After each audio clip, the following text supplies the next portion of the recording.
Welcome to bird media. నేను మీ పవన్ కృష్ణమూర్తి. గుడివాడ అమర్నాథ్ గారు వైఎస్ఆర్సీపీ నేత, మాజీ ఐటీ శాఖ మంత్రి. ఆయన పనితీరుతో కంటే కూడా ఆయన మాట తీరుతోటే ఎక్కువ ఫేమస్ అయ్యారు.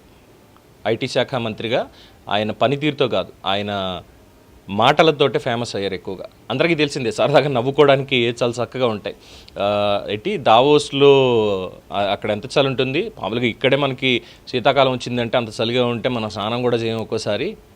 అలాంటిది అక్కడ -5 -10 ఉంటాయి అని చెప్పని దావోస్ గురించి మాట్లాడి అక్కడ విమర్శలు పాలయ్యారు. అండ్ ఆఫ్టర్ దట్ ఇది ఇంకా ఫేమస్ అనమాట. గుడ్డు పొదగలేదు ఇంకా అని చెప్పని జగన్మోహన్ రెడ్డి గారు పెట్టిన గుడ్డు ఇంకా పొదగాలి.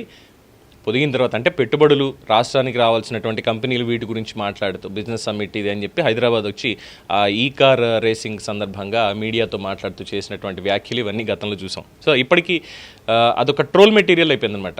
ప్రతి ఒక్కళ్ళు ఏంటంటే ఏం జరుగుతుందంటే గుడ్డు ఇంకా పొదగాలి అనేటువంటి ఒక కాన్సెప్ట్ని తీసుకొస్తారు. సో రాజకీయంగా చేసేటువంటి విమర్శలు, అలాగే మొన్న కోర్టు కూడా ఆయనకి 6 నెలల జైలు శిక్ష వేసింది. ఎందుకంటే అంతకుముందు విశాఖపట్నం రైల్వే జోన్కి సంబంధించి నిరాహార దీక్ష మొదలుపెట్టారు. ఆ దీక్ష మొదలుపెట్టడంతో ఆత్మహత్య యత్నం కింద కేసు నమోదు చేశారు. సరే, అది ఒకసారి రివ్యూ చేసుకోవాల్సినటువంటి అవసరం ఉందేమో అని చెప్పి కూడా ఆయనకి మద్దతుగానే మాట్లాడాం. బట్ మళ్ళీ ఆయన చెప్పాలి అనుకుంటున్నటువంటి దానికి ఇంకొక ఆణిముత్యం బయటకు వచ్చింది. ఒకసారి చూద్దామా? లేదు, చంద్రబాబు నాయుడు గారిని 5 సంవత్సరాల్లో 2 లక్షల కోట్లు ఖర్చు పెట్టి అమరావతిలో ఖర్చు పెట్టేసి నిర్మాణం చేస్తే అయిపోయిందని చెప్పమని మీరు అన్నట్టే అదే మన నాయకుడితో మాట్లాడుకుంటాం మేము. ఆయన 7 సంవత్సరాలు ఇస్తే 7,000 కోట్ల రూపాయలు ఖర్చు పెట్టలేదు, 2 లక్షల కోట్ల రూపాయలు ఎప్పుడు ఖర్చు పెడతారండి? ఆయనకి అప్పుడే 75 వచ్చింది. సో దయచేసి మనం ఎప్పుడన్నా కూడా ఏదైనా విజన్ ఉన్నప్పుడు 5 సంవత్సరాలకు ఉండాలి. మనకి అధికారం ఇచ్చేది 5 సంవత్సరాలకే. 2024లో నీకు అధికారం ఇస్తే 2029కి ఏం చేస్తాం అనేటువంటిది ఆలోచించాలి తప్ప 2047కి ఏం చేస్తాం అనేటువంటిది ఆలోచన కాదు.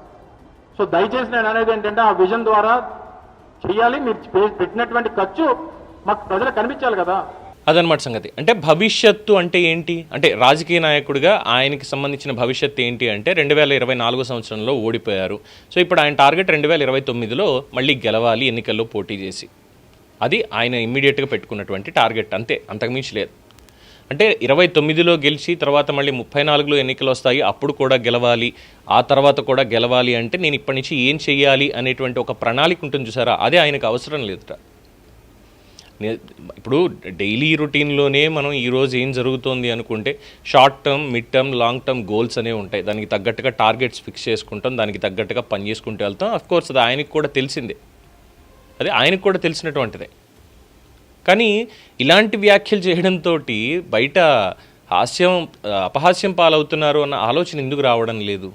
ఎందుకంటే నేను చేసినటువంటి పనులు ఇవి, ఐటీ శాఖ మంత్రిగా నేను ఇదిగో ఇంత చేశాను, ఈ కంపెనీలు నేను తీసుకొచ్చాను, లేదంటే దీంట్లో పురోగతి ఇంత ఉంది, దీంట్లో మేబీ నా ఫెయిల్యూర్ ఇక్కడ ఇది ఉండొచ్చు అని ప్రతీది కాస్త అనలిటికల్గా చెప్తే బాగానే ఉండేది. అలాగే రాజకీయంగా విమర్శలు చేసేటప్పుడు వచ్చేటువంటి భాష గురించి ఎవరు అబ్జెక్షన్ లేదు, అది వారి యొక్క ఆలోచన అలాగే ఉంది, అలాగే మాట్లాడతారంటారు. కానీ ఈ రాష్ట్రానికి సంబంధించి అన్నీ చూసిన తర్వాత కూడా, అంటే రాజకీయంలో ఉంటే కొన్ని వదిలేసుకోవాలి, ముందు మోరల్ వాల్యూస్ అనేది ముందు వదిలేసుకోవాలి. ఏ రాజకీయ పార్టీకి వెళ్తున్నాము, ఎందులోకి వెళ్తున్నాం అనేది అది వ్యక్తిగతమైనటువంటి అవసరంతో లేదంటే రాజకీయపరమైనటువంటి అవసరంతో దీన్ని కూడా అక్కడ ఆలోచించాల్సినటువంటి పని లేదు. గతంలో తెలుగుదేశం పార్టీలో ఉండి అప్పుడు చేసినటువంటి వ్యాఖ్యలు, విజన్ అంటే ఏంటి, భవిష్యత్ ఎలా ఉంటుంది అనేది ఎందుకు చంద్రబాబు నాయుడు గారిని చెప్తారు, what India thinks tomorrow Naidu thinks today, ఈ సామెత ఎందుకు వచ్చింది, ఇది ఈ ప్రాబబ్ ఎందుకు తీసుకొచ్చారు, ఇవన్నీ ఆయన చెప్పినటువంటిది ఇప్పుడు మళ్ళీ వైరల్ అవుతుంది.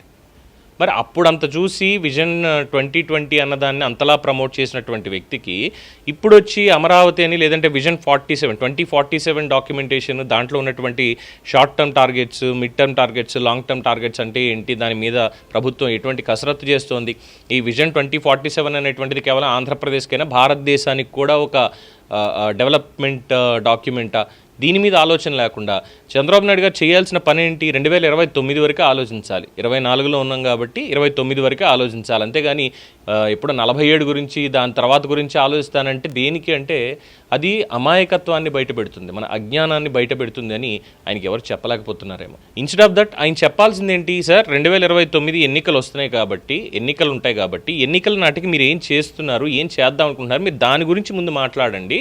2034కి సంబంధించి 2029 తర్వాత మాట్లాడొచ్చు, మాట్లాడొచ్చు అన్నటువంటి మాట మాత్రమే చెప్పాలి. అంతేగాని 2047 ఎందుకు ఇది అంటే, సామాన్యుడు సైతం వచ్చే 10 ఏళ్లలో నేను ఎక్కడుండాలి అంటే, ఈరోజు పనిచేయడం మొదలుపెట్టాను 10 ఏళ్ల తర్వాత అంటే నేను అక్కడ ఒక గోల్ పెట్టుకుంటా. 10 ఏళ్లలో నేను ఇలా ఉండాలి, 5 ఏళ్లలో నేను ఇలా ఉండాలి, 2 ఏళ్లలో ఇలా ఉండాలి, ఈ ఏడాదిలో ఇలా ఉండాలి. ఒక సామాన్యుడికి ఉండేటువంటి ప్రణాళిక. అలాంటిది ఒక ప్రభుత్వాన్ని నడుపుతూ 4వ సారి ముఖ్యమంత్రిగా ఉన్నటువంటి వ్యక్తికి ఎలాంటి ఆలోచన ఉంటుంది రాష్ట్రానికి సంబంధించి? ఇదేమీ వ్యక్తిగతంగా ఆయన కంపెనీకి సంబంధించో ఆయన కుటుంబానికి సంబంధించిందో కాదు, ఆంధ్రప్రదేశ్ రాష్ట్రానికి సంబంధించింది, తద్వారా దేశానికి సంబంధించినటువంటిది. మరి దాని మీద కూడా ఇలాంటి జోకులు వేస్తూ ఈ విజన్ అవసరం లేదు ఇది అంటే, మరి అమర్నాథ్ గారు చదువుకునే రోజుల నుంచి కూడా ఇటువంటి లాంగ్ టర్మ్ ప్లాన్స్ వేసుకోలేదా? నేను ఇప్పుడు నేను బీటెక్ కంప్లీట్ చేసుకుంటున్నాను, బీటెక్ తర్వాత నేను జాబ్ చేయాలా, రాజకీయాల్లోకి వెళ్ళాలా, ఆ రాజకీయాల్లోకి వెళ్తే నేను ఏ పార్టీలో చేరాలి, ఆ పార్టీలో చేరిన తర్వాత నేను ఎక్కడి నుంచి ఎలా ఎదగాలి, 10 ఏళ్లలో నా రాజకీయ ప్రస్థానం ఎలా ఉండాలన్న ప్రణాళికలు, నా ఫ్యాన్ బేస్ ఎలా పెంచుకోవాలి, కార్యకర్తలను ఎలా పెంచుకోవాలి అన్నటువంటి ప్రణాళికలు ఆయన ముందు వేసుకోలేదా? డెఫినెట్గా వేసుకుని ఉంటారు కదా. వచ్చే 10 ఏళ్లలో రాజకీయాల్లో ఎటువంటి మార్పు వస్తుందని ఆలోచించలేదా? ఈ రోజు లేచాం కాబట్టి నిద్ర లేచి పడుకునే ముందు వరకే మనం ఈరోజు ఆలోచించాలి తప్ప రేపు ఏం జరుగుతుంది, రేపు ఏం చెయ్యాలి అన్నది ఆలోచించాల్సినటువంటి అవసరం లేదు అంటున్నారు. మరి ఆయనకి మాత్రం ప్రణాళిక ఉండొచ్చు ఎలాగైనా సరే, రాష్ట్రానికి అటువంటి ప్రణాళిక వద్దు అంటే నవ్వొస్తుంది అంటున్నారు చాలామంది. బట్ ఆయన చేసిన పనుల కంటే, ఇందాక అన్నట్టు ఆయన చేసిన పనుల కంటే చేసిన వ్యాఖ్యల వల్ల ఆయన ఎక్కువ అపహాస్యం పాలవుతున్నారు. చేసింది చెప్పుకోలేక ఇలాంటి మాటలు మాట్లాడుతూ అనవసరంగా భవిష్యత్ రాజకీయాల్లో ఇంకా ఎదగవలసినటువంటి వ్యక్తి ఇక్కడే ఆగిపోతున్నారు అనేటువంటి ఒక అపప్రథ, ఒక అభిప్రాయం కూడా సమాజంలో ఉంది. మరి దాన్ని పోగొట్టుకోవాలి అంటే ప్రణాళిక వేసుకోవాల్సిందే. ఒక సామాన్యుడిలాగే ఖచ్చితంగా ప్రణాళిక వేసుకోవాలి. ఇప్పుడు ఆయన నెక్స్ట్ టార్గెట్ 2029 ఎలక్షన్స్. ఆ తర్వాత డెఫినెట్గా 29లో గెలిచామా ఓడిపోయామా అనేది ప్రజలు నిర్ణయిస్తారు. ఒకవేళ గెలిచామనుకోండి, గెలిస్తే నియోజకవర్గానికి ఏం చేయాలి, వచ్చే 5 ఏళ్లలో ఇక్కడ ఉన్నటువంటి డెవలప్మెంట్ ఎలా ఉండాలి, ఇక్కడ ఫెసిలిటీస్ ఏమి ఉండాలి, ఏం చేయాలి అనే దానికి ఇప్పటి నుంచే ప్రణాళిక వేసుకుంటారు. అట్ ద సేమ్ టైం 29 ఎలక్షన్స్లో ఓడిపోతే, ఒకవేళ 29 ఓడిపోయింది, 34కి టార్గెట్ పెట్టుకుంటాం. 34కి టార్గెట్ పెట్టుకుని ఆ రోజు నుంచే పని చేసుకుంటూ వెళ్తారు కదా. లేదు ఇక రాజకీయాలు నాకు వద్దు, నేను వ్యాపారం చేసుకుంటాను ఇది అంటే ఏదో ఒక డెసిషన్ అనేది ఈ రోజే తీసుకుంటున్నారు కదా ఉన్నటువంటి పరిస్థితులకు అనుగుణంగా. అదే 2047 అయినా లేదు 2060 అయినా ఇంకోటైనా ఆ విజన్ డాక్యుమెంట్ అనేది భవిష్యత్తుని అంచనా వేయగలగాలి. ఆ అంచనాలు వేశాం కాబట్టే ఆంధ్రప్రదేశ్, ఉమ్మడి ఆంధ్రప్రదేశ్ ఐటీకి బెంగళూరు తర్వాత కేర్ ఆఫ్ అడ్రస్గా మారింది. ఈరోజు హైటెక్ సిటీ లేదు సైబరాబాద్ ఇది అంటే తెలుగు వాళ్ళందరికీ ఒక కేర్ ఆఫ్ అడ్రస్గా మారింది. ముఖ్యంగా తెలుగు వాళ్ళకి ఎందుకు కేర్ ఆఫ్ అడ్రస్ అంటే అదొక మినీ ప్రపంచంగా మారిపోయింది. ప్రపంచవ్యాప్తంగా ఉన్నటువంటి వాళ్ళందరూ అక్కడికి హైదరాబాద్కి వస్తున్నారు. ఎందుకు అంటే అక్కడ ఐటీ డెవలప్ చేశారు కాబట్టి, హ్యూమన్ రిసోర్స్ని పెంచారు కాబట్టి. అది 2020 డాక్యుమెంట్. దాని డాక్యుమెంట్ ఫలితాలు ఎలాగా, ఆ విజన్ ఫలితాలు ఎలాగా అనేది ఈరోజు తెలంగాణ రాష్ట్రం అనుభవిస్తోంది, ఈవెన్ భారతదేశం కూడా. ఎందుకంటే ఆ విజన్ సృష్టికర్త కేవలం చంద్రబాబు నాయుడు గారు కాదు, ఆ విజన్ డాక్యుమెంట్ సృష్టికర్తల్లో అబ్దుల్ కలాం గారు కూడా ఉన్నారు. ఆయన ఆలోచనల నుంచి ఒక విజన్ ఉండాలి అని చెప్పి ఆయన ఆలోచనల నుంచి స్ఫూర్తి పొంది చేశారు కాబట్టే ఆయన 4వ సారి ముఖ్యమంత్రి అయ్యారు. ఆ భవిష్యత్తు దర్శనం అనేటువంటిది ఖచ్చితంగా ఉండి తీరాలి ఎవరికైనా సరే. అలా అని చెప్పి దాని మీద మాత్రమే కాన్సన్ట్రేట్ చేసుకుంటే ఈ రోజున వదిలేస్తే అది తప్పు అవుతుంది. దీని మీద మీ అభిప్రాయం తెలియచేయండి. చూస్తూనే ఉండండి ది బర్డ్ మీడియా.